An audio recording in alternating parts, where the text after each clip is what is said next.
Prayer is vital, I think, to maintaining my spiritual health. It comes in different forms for me. There's personal devotion. I have a prayer partner that I meet with weekly that's also, I think, really key. And then sometimes it's in, the larger group settings, things like that. Yeah.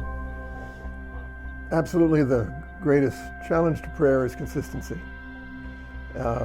It's getting up early enough in the morning to have that time, without having to rush out the door.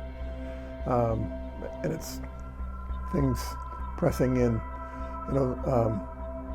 so that morning consistency probably is my greatest challenge.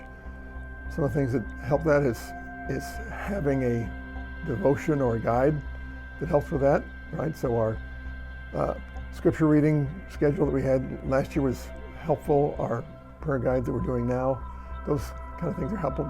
Gives me something to go to, something to do.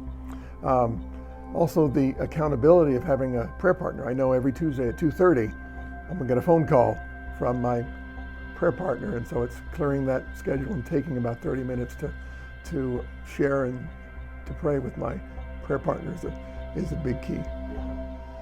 One thing that I've learned, I think, is that the more scripture I read and the more time in prayer that I spend, the more I recognize God's voice.